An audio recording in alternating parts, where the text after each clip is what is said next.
Small cap side of the market जो चला नहीं है बहुत ज़्यादा, बट वहाँ 3-4 दिन से आपको आउट परफॉर्मेंस की झलक दिख रही है। दूसरी, आज जो अनवाइंडिंग हुई दोपहर में वो अदानी ग्रुप ऑफ स्टॉक्स में हुई। इनफैक्ट संदीप सब्रवाल हमारे साथ जुड़ रहे हैं और मैं यही कॉन्वर्सेशन उनके साथ आगे लेके जाऊँगा। Good afternoon Sandeep. संदीप, आज आपने देखा होगा कि अदानी ग्रुप ऑफ स्टॉक्स जो हैं और उनकी फैमिली बढ़ती जा रही है। अब तो अदानी विल्मर भी आ चुके हैं लिस्टेड स्पेस में। आज उन्होंने भले ही इंटरडे में ही, लेकिन एक बार के लिए एचडीएफसी ग्रुप को भी मार्केट कैप में बीट कर दिया है। और एचडीएफसी ग्रुप के स्टॉक्स काफ़ी लंबे अरसे से, चाहे वो एचडीएफसी लाइफ हो, बाकी भी बैंक वगैरह, सब अंडर परफॉर्म करते आए हैं लास्ट कुछ दिनों से। आज ऐसा हुआ। आपको लगता है कि एक केस बन रहा है कि यहाँ से नेक्स्ट 2 साल में एचडीएफसी ग्रुप के स्टॉक्स एक्चुअली आउट परफॉर्म कर सकें कि और वो अपने अंडर परफॉर्म की शैडो से बाहर आए? पूरे ग्रुप में एचडीएफसी के काफी अलग अलग कंपनीज हैं। तो एसेट मैनेजमेंट कंपनी है, इंश्योरेंस कंपनी है, और फिर ऑब्वियसली ये 2 बड़ी कंपनीज है जिन्होंने मर्जर अनाउंस किया, जिनको अब हमें एक तरह से एक ही कंपनी की तरह देखना पड़ेगा। तो मर्जर जब अनाउंस हुआ काफी एक्साइटमेंट थी और लोगों को लगा कि ये एक बहुत पॉजिटिव मूव है। और ये मुझे मेरा भी ये था कि ये एक नेसेसिटी थी, क्योंकि अगर आप देखिए हाउसिंग फाइनेंस बिजनेस बहुत कॉम्पिटिटिव बिजनेस हो गया है। इसमें अब सब लोग घुस गए हैं, सारे बैंक्स वगैरह जो पहले इस पे फोकस नहीं करते थे, अब सब बैंक्स इस पे फोकस करते हैं, सब एनबीएफसी का फोकस यहाँ है। तो एचडीएफसी का मार्केट शेयर पे के इश्यूज आ रहे थे और मार्जिन के इशू आ रहे थे। तो उनके पास कोई कासा डिपॉजिट नहीं था, तो ये एक मर्जर एक नेसेसिटी थी। तो वो नेसेसिटी अब पूरी हो रही है। एक ये है। दूसरा, ये कॉम्बिनेशन से अल्टीमेटली एक बड़ी कंपनी बनेगी, बड़ी ऑर्गेनाइजेशन जो ज्यादा स्ट्रॉन्गर होगी। ये नियर टर्म रेगुलेटरी इश्यूज काफी है, एसएलआर सीआरआर को लेके। कासा डिपॉजिट को एचडीएफसी बैंक जो करंट लेवल्स है उससे कैसे बढ़ाएगा, डिपॉजिट बनाना नियर टर्म में बहुत मुश्किल है। तो काफी इश्यूज इस तरह के भी हैं। तो मैं कहूँगा कि डायरेक्शनली एचडीएफसी पर से बैंक की परफॉर्मेंस काफी इंप्रूव हो रही थी। तो अगर स्टैंड अलोन कंपनी होती तो मैं कहता कि काफी अच्छा आउटलुक था। कॉम्बिनेशन में अभी मुझे लगता है इनको थोड़ा कंसोलिडेट करना पड़ेगा अप मूव से पहले। संदीप, आपने रुचि सोया को एनालाइज किया है, उनके बिजनेस को एनालाइज किया है? इधर काफ़ी रुचि है उसके अंदर। मैं ये कहूँगा कि रिटेल और एचएनआई में तो काफ़ी रुचि है। स्टॉक थोड़ा वॉलेटाइल हो गया था, कल 20% नीचे, आज 7-8% ऊपर। लेकिन अगर हम बिजनेस की बात करें, और उसके बाद आप अगर शेयर करना चाहें कि आपकी क्या कॉल है इस कंपनी पे, स्टॉक पे इन्वेस्टमेंट के लिए। अजय, मैंने कभी एनालाइज किया नहीं स्टॉक को, क्योंकि जहाँ इतनी वॉलेटिलिटी होती है, कारण नहीं पता चलता क्यों स्टॉक चढ़ता है और क्यों गिरता है, वहां निवेश करना बहुत मुश्किल रहता है। नहीं, हम दूसरे सेक्टर की बात करते हैं जो आज खास तौर पर बहुत एक्टिव है, वो है डिफेंस स्टॉक्स। डिफेंस स्टॉक्स में हमने देखा कि ऑफ कोर्स इस लास्ट 1-1.5 साल में भी कई आईपीओ आए इंडियन डिफेंस कंपनीज के।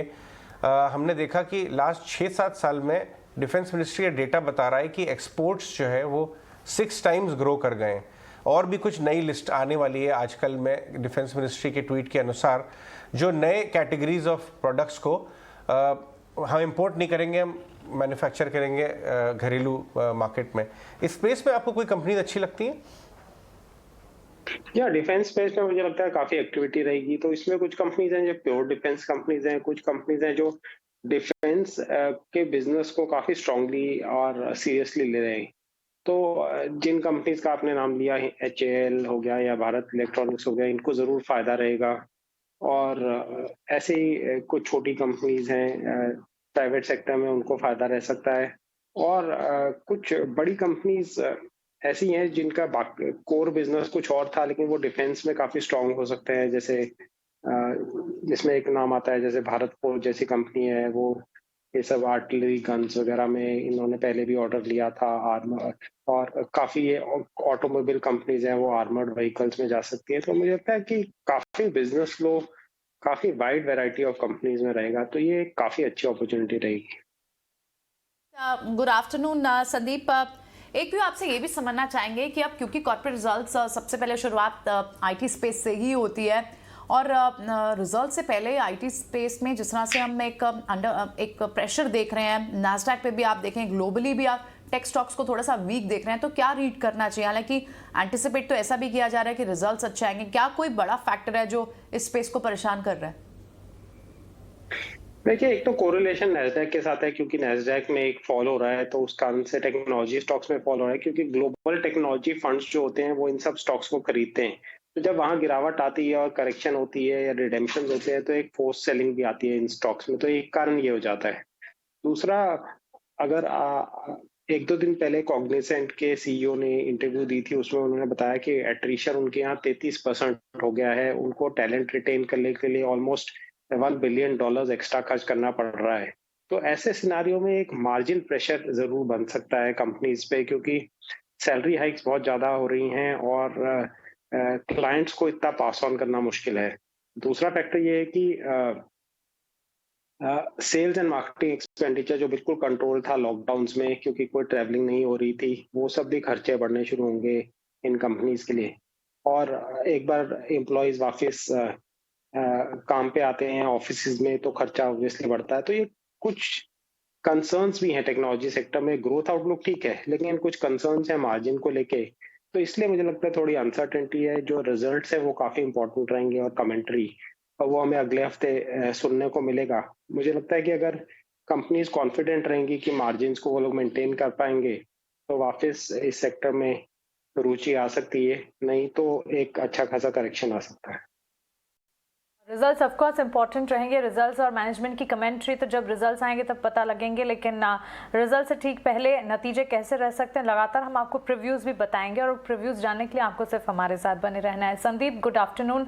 रिजल्ट्स की आपने बात की, इंडेक्स और बाजार पर आपका आउटलुक है, ये आपने समझाया, लेकिन साथ ही अब ट्रिगर्स भी कई सारे एक एक कर आना शुरू हो चुके हैं, और आरबीआई की मॉनेटरी पॉलिसी कमेटी की बैठक, वन सच ट्रिगर कल क्रेडिट पॉलिसी आने वाली है, और खासतौर से ब्याज दरों को लेकर कमेंट से ज्यादा महंगाई को लेकर जिस तरह से यहाँ पर टेक या स्टांस आता हुआ दिखेगा, उस पर सबकी नजर है। ऑफकोर्स इन्फ्लेशन एक बहुत बड़ा मैटर बनता हुआ दिख भी रहा है। आपको क्या लगता है कल की क्रेडिट पॉलिसी से आपकी उम्मीद है?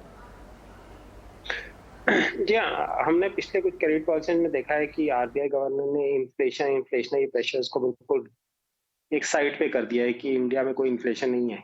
लेकिन हम और आप सब जानते हैं कि इन्फ्लेशन एक्चुअली है, तो वो रिकॉग्निशन वहाँ आएगी या नहीं आएगी वो देखना जरूरी है।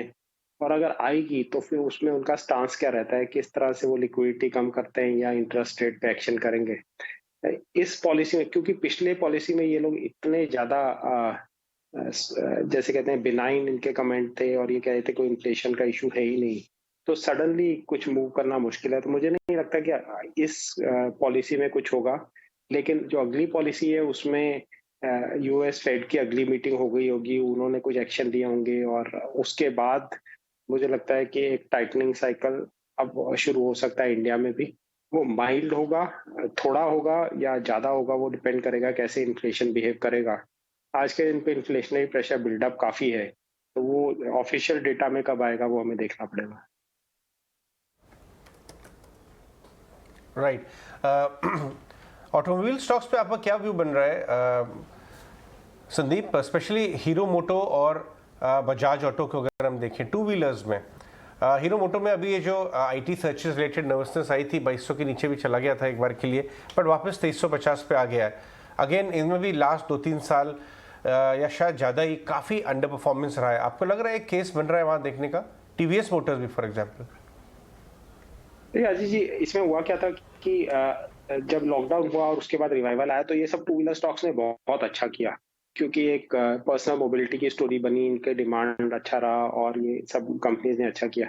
उसके बाद फ्यूल प्राइस बढ़ने के कारण, प्राइस हाइक्स के कारण और ओवरऑल इनकम लेवल लोगों के इफेक्ट हुए, उसके कारण एक डिमांड स्लोडाउन सिग्निफिकेंट आया है। इसका रिवर्स होने के अभी मुझे कोई संकेत दिखते नहीं है। तो मुझे लगता है कि यहाँ अभी जो नेक्स्ट फेस्टिवल सीजन आएगा अक्टूबर नवंबर, उस समय मुझे लगता है थोड़ा रिवाइवल साइकिल शुरू होगा, तो वो समय अच्छा रहेगा निवेश करने के लिए। इसमें हीरो मोटर को आपने खराब किया है, टीवीएस मोटर गिरा है लेकिन इतना नहीं गिरा, और बजाज ऑटो ने इनफैक्ट नीचे से काफी ठीक ठाक परफॉर्मेंस किया, क्योंकि उनके एक्सपोर्ट्स अच्छा कर रहे हैं। तो इस कारण से कहीं भी बहुत ज्यादा वैल्यू दिखती नहीं है आज के दिन। Alright, absolutely. तो ऐसे में संदीप, अगर अब आगे के लिए कोई अगर इंटरेस्टिंग थीम्स या फिर बिजनेस मॉडल्स आप स्टडी कर रहे हो, जो आप रिसर्च कर रहे हो और आपको लगता हो कि कई सारे ट्रिगर्स हैं, अब एक हम ओपन अप का थीम तो देख रहे हैं which is already going on, but क्योंकि अब शादियां होनी है, बहुत सारा वेडिंग सीजन आएगा, may be any other digitise की तरफ कोई और थीम, कोई और इंटरेस्टिंग थीम्स जो आप हमारे व्यूअर्स के साथ शेयर करना चाहें, जो आप रिसर्च कर रहे हो? मुझे लगता है इस साल कुछ बीट एंड डाउन सेक्टर्स हैं, जैसे कुछ अच्छी बड़ी साइज की कंस्ट्रक्शन कंपनीज हैं, या कोई कंपनीज है जो कैपिटल इक्विपमेंट में है, जहाँ पे एक फोकस है। जैसे हमारे पोर्टफोलियो में कंपनी है वीए टेक वेबाग करके, वो कंपनी वाटर रिलेटेड प्रोजेक्ट्स करती है, उसमें जिसमें water purification, municipal water supply और उनके ग्लोबल ऑपरेशंस हैं। उनके ऑर्डर बुक अच्छे हैं और पॉल्यूशन रिलेटेड इश्यूज पे काफ़ी सरकारें काफ़ी सीरियस हो रही हैं, तो मुझे लगता है ये एक अच्छा बिजनेस सेगमेंट रहेगा। तो ये कंपनी हमारे पोर्टफोलियोज में मुझे लगता है कि वैल्यूएशन वाइज भी काफ़ी सस्ती है, 8-9 टाइम्स अर्निंग्स पे ट्रेड हो रही है, और एक समय पे 25-30 का प्राइस अर्निंग रेशियो होता था। तो ये कंपनी अच्छा कर सकती है। ऐसे ही कंस्ट्रक्शन स्पेस में कुछ कंपनीज है जिनको ऑर्डर्स मिल रहे हैं अच्छे, और वो उनके भी valuation 5-6 time price earning ratio पे है, तो वहाँ पे अपॉर्चुनिटीज हैं। कंज्यूमर प्रोडक्ट से थोड़ा केयरफुल रहना पड़ेगा, क्योंकि वहाँ पे मुझे लगता है डिमांड स्लो डाउन काफ़ी है और काफ़ी इन्वेस्टर्स वहाँ पे बहुत ज़्यादा ओवर एलोकेटेड है। संदीप, साथ ही जहां बाजार में हम देख रहे हैं वॉलेटाइल ट्रेड्स हैं, कमजोरी की तरफ ज़्यादा बाजार का झुकाव है, ऐसे में भी मिड कैप स्पेस जो है परफॉर्म कर रहा है। आज हम देखें तो यहाँ पर स्टॉक स्पेसिफिक मूव्स कई सारे नजर आ रहे हैं। तो मिड कैप और साथ ही पावर सेगमेंट की अगर बात करें, पावर सेक्टर की डिमांड जो है वो इकोनॉमी के लिए लगातार बढ़ती डिमांड जो इकोनॉमी के लिए काफ़ी मजबूत साबित हो रही है। इन स्पेसेस पर आपका नजरिया?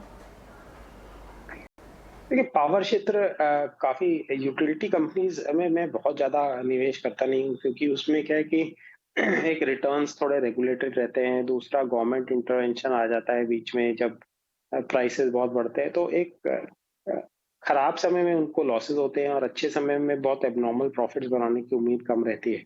तो इसलिए हालांकि इस सेक्टर में फैंसी जरूर आई है, कुछ स्टॉक काफी चढ़े हैं, जैसे टाटा पावर जैसे स्टॉक बहुत चढ़ गए हैं, लेकिन अगर हम एक्चुअली देखें तो चेंज क्या हुआ है, एक्सेप्ट फॉर द फैक्ट कि उन्होंने कुछ ईवी इलेक्ट्रिक चार्जिंग पॉइंट्स वगैरह का अनाउंसमेंट किया, उसके अलावा कोई इतना चेंज नहीं है। तो मैं थोड़ा केयरफुल रहता हूँ। इन कंपनीज को जो इक्विपमेंट सप्लाई करते हैं, जैसे ट्रांसमिशन साइड पे कंपनीज हैं, केईसी इंटरनेशनल, पतारू पावर जैसी कंपनीज, उनमें हमारा निवेश है, क्योंकि वो इक्विपमेंट सप्लाई करते हैं और वहाँ पे भी उनको हिट लगा है मार्जिन का, क्योंकि स्टील प्राइसेस बहुत बड़े थे, तो वो आज के दिन अच्छे वैल्यूएशंस पे है स्टॉक्स, तो ऐसे स्टॉक्स को देखना ज़्यादा अच्छा रहेगा। ऑलराइट संदीप, बहुत बहुत धन्यवाद हमसे बात करने के लिए। आज संदीप सब्रवाल अपना मार्केट व्यू और डिफरेंट सेक्टर्स को वो किस तरह एनालाइज कर रहे हैं हमसे शेयर करते हुए नजर आए।